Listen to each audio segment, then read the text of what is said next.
Hello everybody, hope you're having another blessed day.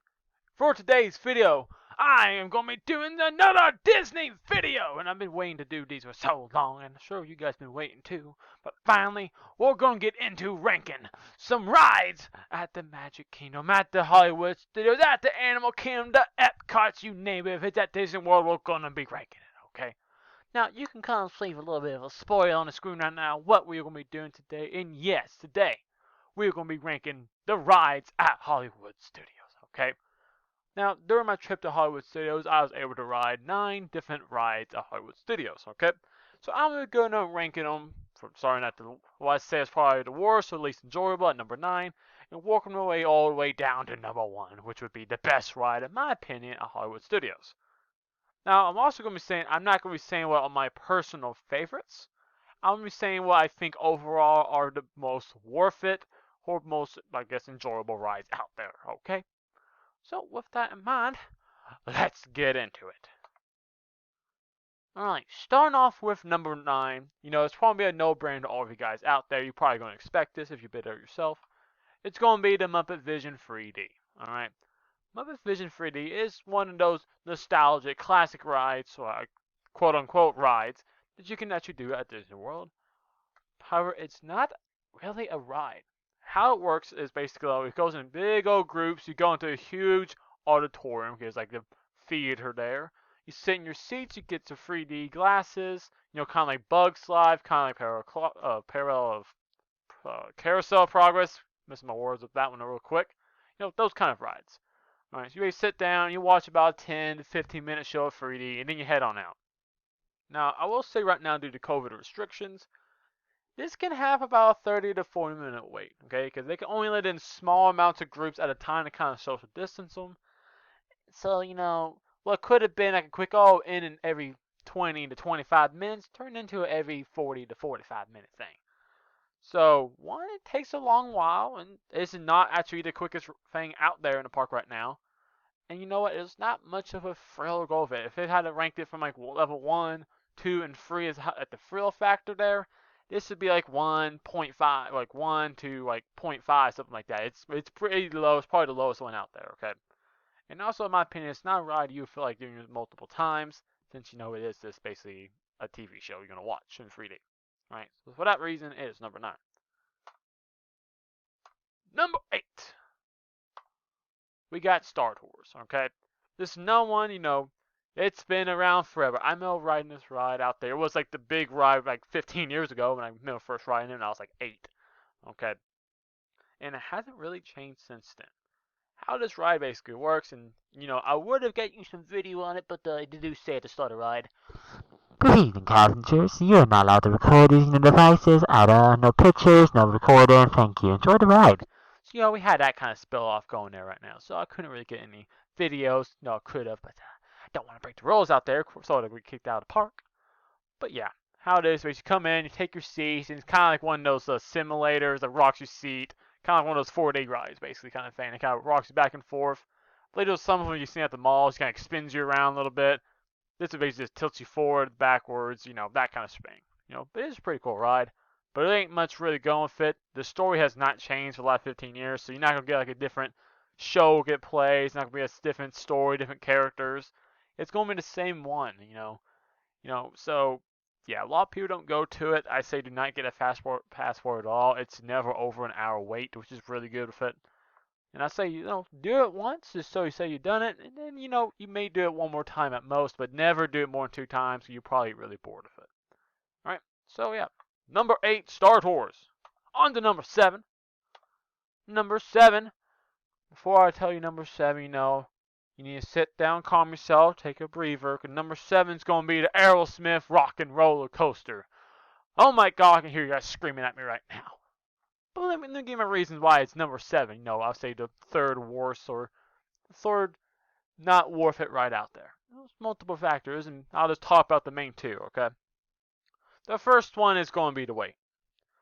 This ride, even before COVID guidelines, stuff like that, you know, had like over a 2-hour, 3-hour wait.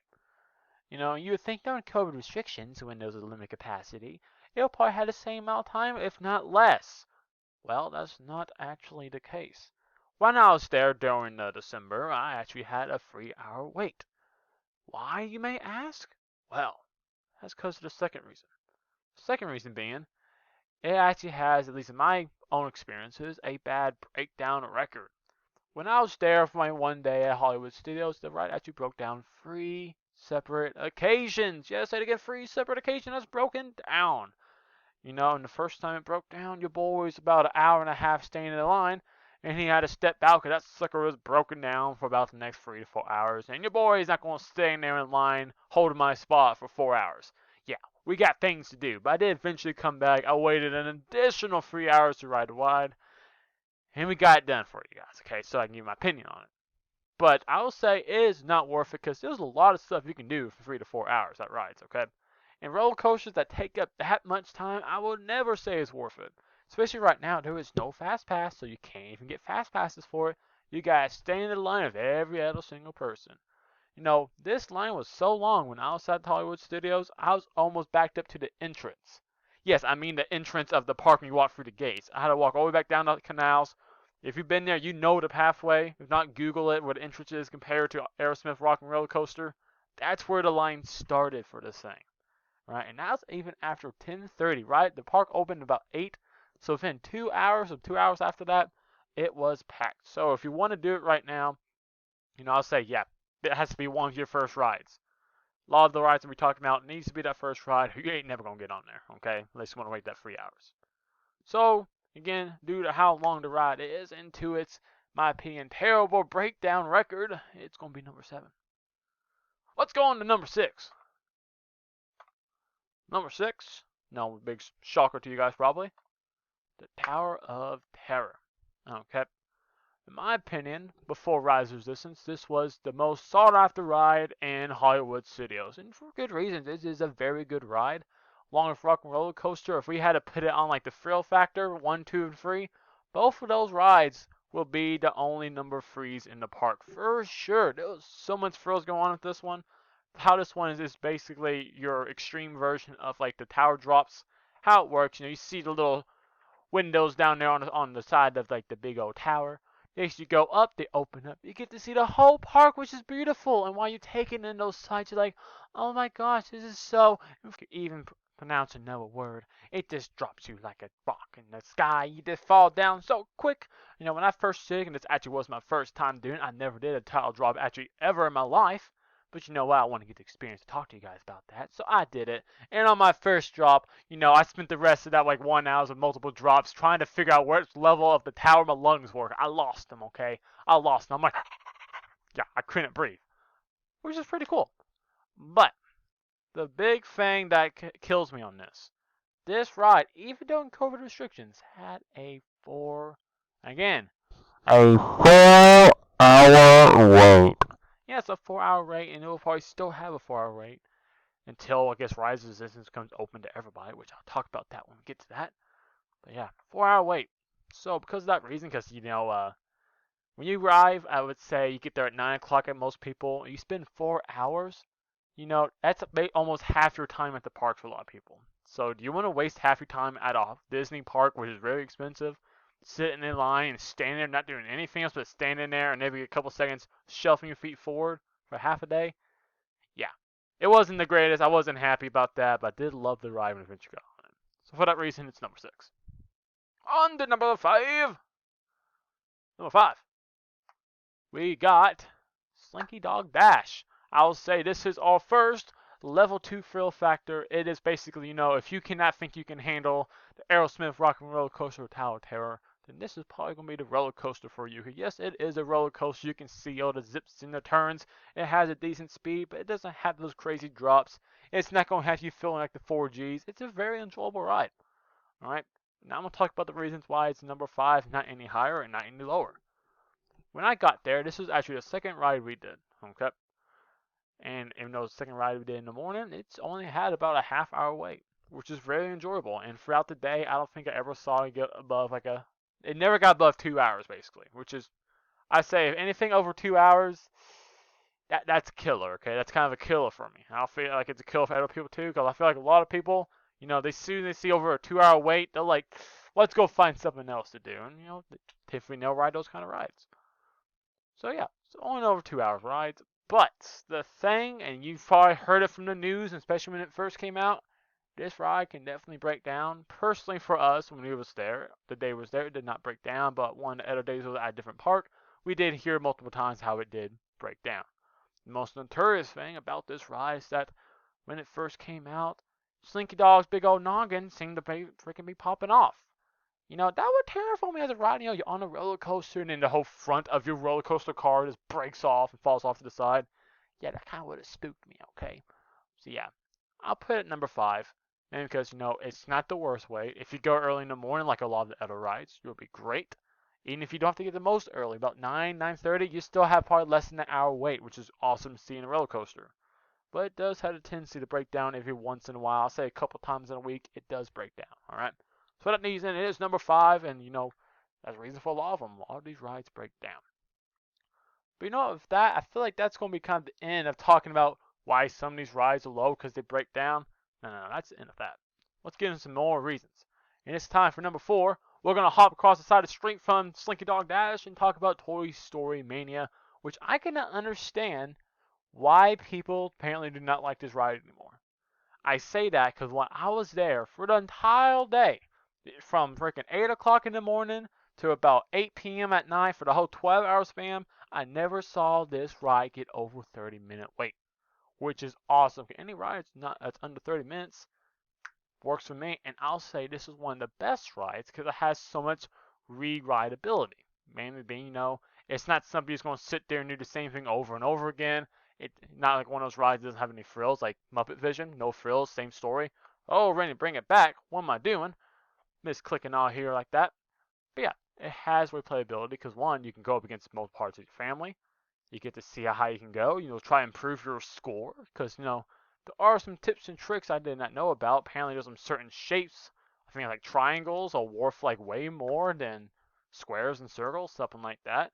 And there's actually certain parts, if you pop like all like the lava spews on the volcano level, apparently it makes an eruption erupts a bunch of bonus points. Who knew? So yeah, one time you may go through and get 30,000 points. Next time, if you look at all different tricks, you can get like 100, 200,000 points. Which is awesome and kind of use that to kind of beat your friends and kind of be like, how do you mean you beat my 100,000 points? Oh, you didn't know about the tricks and all the different things they add in the game you have to keep playing again and again to learn? Like, no. Well, let's hop on in again. Try it again. Let me show you some of the new tricks that are in this game, and it does have that chance for them to keep upgrading it, updating it, the whole thing. They can change the screen. They can change the levels. They can change the secret little tricks you can do to get bonus points. I love that aspect. Now, I will say the reason why it's not any higher, you're going to get an arm workout in this, trust me. You see the little finger shooting, how it works. You have to grab like a little cord and pull it back, alright? And that, after, first couple minutes and levels, because you're going like full auto, you're trying to flick your hand back and forth. And it really hurts, okay? At the end of that, you're going to be swole. If you do this for about a whole day, you're going to have the biceps, you're going to have the biceps on the triceps, on all that stuff, okay? But a lot of people will probably want that. Your arm's going to get sore from this ride, though you will have fun while doing it. So for that reason, it's number 4. Now we're going to be getting finally into the top 3, alright? You may be able to guess what are the top 3, but if not, let's start with number 3. And it's going to be a new ride also. It is going to be Mickey's Runaway Railroad, alright? Now, I'll say this is number 3 because, one, it doesn't have really the whole replay ability to re-ride. It doesn't change each time you get on there. But what it does have going for it is that it does not have a long ride. It only has about like an hour wait at max, which is really good. One, it can sit your whole family kind of whole queue. You can see already up here. Each of these cars could sit about 6 to 7 people, which is really good. I like that aspect too. It is a longer ride, so if you're getting tired, you can sit down. It is AC. There's some cool things going on. It has this little frill, little goofy part. There was a part, I'll tell you about this story here. There was a part you get to basically, I think it was Daisy Ducks. You get the whole kind of ballet kind of practice. You get to do some ballet, and then it turns into the Macarena and the rumba and all the fun stuff there. And your boy, he was getting into it. I was flinging my arm, dancing, singing, everyone was laughing at me, but then something funny happened, okay? Something funny happened. This was the first ride too, mind you. I was singing, so I was swinging my arms, and this so happened my magic band went flying off my wrist up into the air. So while our cart was jerking back and forth, and we're doing the conga, I'm screaming as off the top of my head, like, "Oh my God, I lost my freaking magic band!" But you boy, we had the eyesight of the eagle. We see it in the air falling, and we were to scoop it out of the sky and hold on to it for dear life as we got through the rest of the park, because I don't want to walk in there about 8:30 in the morning and go talk to one of the attendants like, "Hey, the ballet class, my magic band's in there somewhere. Can somebody go get that? I can't really do any rides without my magic band or buy food and stuff like that. Can you help me, please?" But yeah, thankfully it was able to do it. But yeah, there was tons of aspects. I think I showed you in one of the videos before. Cool things going on the ride. It is a kind of a reskin of the greatest movie ride, and I love that ride, and I love this ride too. So yeah, number 3, great ride. Now, we're on to number 2, and you probably know what number 2 are. You can probably guess the order if you know the rides at Hollywood Studios. But number 2 is going to be the Smuggler's Run. And I will say this ride right here, to me, was potentially the best ride there. Right, at least from my opinion. Probably not for the everyday person, but if you are any aspect a Disney, not Disney, but a Star Wars fan, this would be your favorite ride. Mainly being you get to actually steer a simulation of the Millennium Falcon. You know how awesome that freaking was? Mind you, where the girl is in this picture. That's where my mom was, and I was where the guy was. So one of you guys basically controls up and down, everyone controls left and right. On my side, I got to control the hyperdrive, and that was freaking awesome. You could blast off, you get away from all those smugglers, the raiders and the bounty hunters after you. It was awesome. But dude, mind you, your experience is going to be based on how well you can steer. Mind you, people in my family, quote unquote my mom, could not really drive a Millennium Falcon that well, and we crash into left and right, up and down, we crash into everything out there. Which does impact your experience. If you're bumping, you're shaking the whole cart because you keep on smacking off at each and every single gosh darn wall. But you know what? It's a lot of laughs. You be screaming at each other. It's all in for kicks and joys. And I feel like, even if you're even not a Star Wars fan, those moments how you get to just interact as you ride yourselves, you get to dictate how it goes. Maybe you want to sabotage the ride. You never know. But yeah, there's just so much potential, how much fun this could be with your family. So definitely, if you have a chance, do Smuggler's Run. It is my preferred favorite. But yeah, try for yourself and see if you like it your most too. But yeah, for that reason, we'll put number 2. Because there's this one ride I feel like the everyday person, everyone there is going to enjoy the most. And that's going to be, you know it, Rise of the Resistance. Okay, so yeah, while I'm talking about, I'm going to play a quick little clip over here from your boy's little YouTube channel right there. Just skip around, skip around. It kind of starts off, you get to go inside of a freaking space Star Destroyer, which is awesome. You get captured by Kylo Ren and his whole armada, and basically you gotta escape. That's kind of the story of Prince. Escape from Kylo Ren. Alright. But what is cool about this ride is how immersive it is. Okay, you get to walk around, you get escorted by the clone troopers, you get escorted by the different Imperial scum and all that stuff. I know inverse into it to get you involved into it. You get put into the cells and all that stuff.